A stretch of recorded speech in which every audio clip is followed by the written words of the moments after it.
How well do you remember rearing a baby bird with your dad? Very well. No, that kick-started my kind of passion for that, for the wildlife. In the neighborhood there were thunderstorms like we're having now, and they were regular. And so baby birds were forever been flung out of nests. And the one particular occasion, it was my dad got given this baby bird, and I was fascinated by feeding it and nurturing it until the point where it was big enough to actually let go. So that stuck with me. How did you get the nickname Birdman of Orange Grove? Well, the Birdman of Orange Grove came about because of the Birdman of Alcatraz, was that movie with the guy who raised birds in prison. And so with that, as a youngster, any bird that was in the neighborhood that needed rearing would come to our house, and I would be the designated bird rearer. So ultimately became known in Orange Grove as the Birdman of Orange Grove, and anyone who had a problem would send me their bird. What pets did you have growing up? I think my parents compensated for us not going on holiday by giving us animals to look after. And then I think by the time we then complained about the fact that we never went away, they said, well, what are you going to do with all the animals? So we can't go away. So you name it. We had dogs and cats and birds and budgies and pigeons and pheasants and snakes, and you name it, we had it. Yeah. Describe what the home life was like initially and how it began worsening. Well, I think home life, you have different perspectives. I mean, it's quite funny. I speak to my brother now at our older ages, and his perspective of childhood is very different to mine because there's a 4-year gap. And if you think about me at 4 and my brother at 8, it's very different perceptions. Right. And if you think about me at 8 and him at 12, again, there's big steps, So my perception was different to his. And I saw it as being a very strained kind of childhood in terms of my parents and the pressures and money being tight, And I suppose the big turning point was my old man kind of lost his job, and there was retrenchments at that time in the 80s, and that sent him on a bit of a downward spiral. What happened?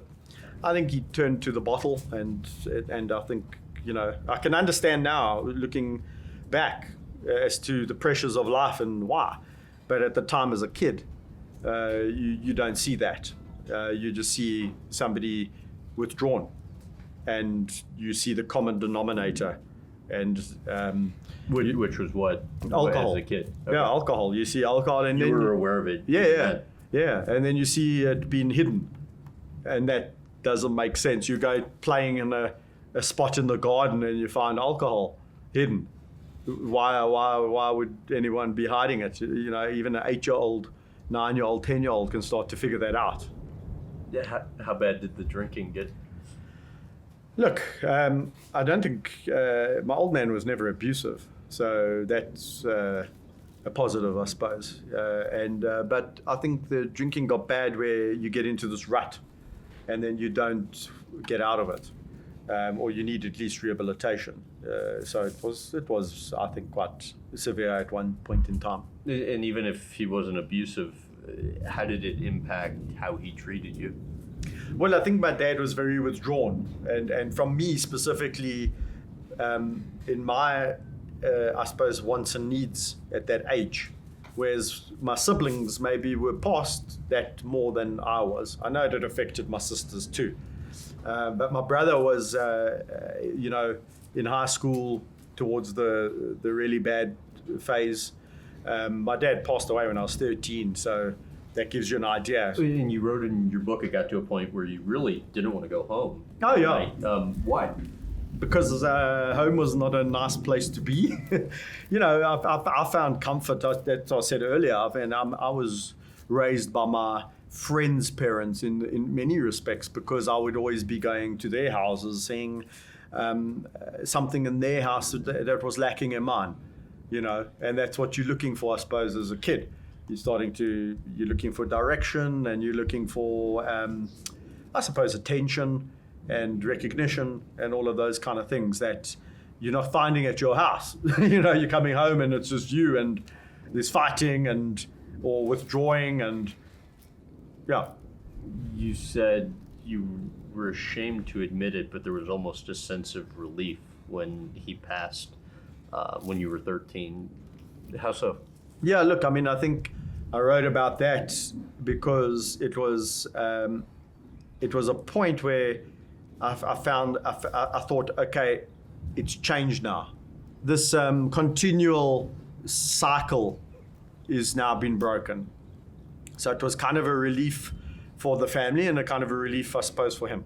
So it wasn't happy homes and gardens, let's face it. So why pretend that it was?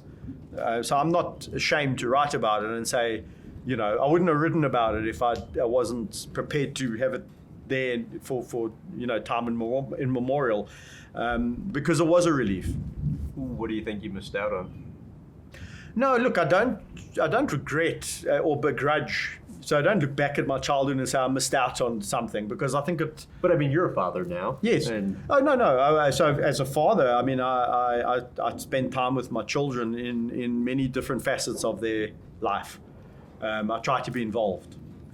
You still can have choice in that respect and make good of bad. I was always driven in that sense. I mean, I knew, even though I lost direction, I always knew where to pull back to. And speaking of losing direction, after his passing, things started to change quite a bit in terms of your behavior. In what ways? Look, I mean, again, my youth, and it seemed like forever, but I mean, actually now when I reflect, it was a few years. It was 3-4 years where I went off the rails. I started drinking excessively too, and my poor mother had a lot on her plate. I mean, she had 4 kids to still get through school. She had to hold down a job to do that, and there was me not making it easy. And so, yeah, I would sneak out at night and go drinking with my friends, and we would take the car and do things like that. What cars did you steal? Well, we didn't steal cars, Graham. We borrowed them. Borrowed them? Yeah, we borrowed them. We borrowed them for the night. You? Yeah. Okay. So any car that we used, we borrowed and put it back at the end. Or not. If you could, tell about your sister's car and what happened. Yeah, my poor sister. We took a car one night. Well, we always had our favorite car that we would take. It was a Mini, and it was easy to push out the driveway, and it was easy to drive. It was a fun car to drive, So that would be the car of choice. But my sister was a nurse, or training to be a nurse at least, and so every now and again she would come home, and we had a very narrow driveway, and she had saved up a long time to buy this really horrible Fiat car. It was like a red brick. No one will really know what model it was. It's a Fiat Mira Fiori 131, whatever that means. But anyway, people who know what they are will know it's a real brick. And so one of my mates, who at a very young age played first team rugby, he was quite a big guy. His job was to push the car out the drive, and so he helped push this car. But my sister had come home for the weekend and parked in the other car. Mm-hmm. So we had no choice. And so we decided to take that car. And off we went. And that night it was raining. And everything was just all the odds were against us. And so we rolled it. And yeah, that was the end of the joy rides. What happened? Well, we managed to roll the car back onto its wheels and then take it to a petrol station or a gas station and try and wash off all the dents. And so we then limped the car home. I'm not sure how we did that, but we managed to get it into the drive, and I never forget, we woke up my mother and said, there's been an accident. And she's like, go back to bed, Kevin, you're dreaming. I'm like, I'm not dreaming, Mom. It's happened. We rolled the car, me and Dino. And so eventually she wakes up, and no, she was livid, tucked into us. Like, my other sister was there, fortunately, to calm the situation down. And that was that. How did you get your brother to go to the police station on your behalf once? Okay, so back in the day, we had ID books. And so we had these ID books, and one day my brother came from university and he sent his ID book accidentally through the wash. And so I recovered it. And I found that if I washed a photo of myself, I could put it in the ID book, and then I could tell, if I did get pulled over, I could tell the police that I was old enough to drive. And I got pulled over one day as being my brother. And they said to me, no, you got to go and show your license. Back in those days, you had to go and show your license at the nearest police station, because they asked you, have your license? I said, no, I don't have my license on me. Said, okay, you have to go and show your license at the nearest police station within a period of time.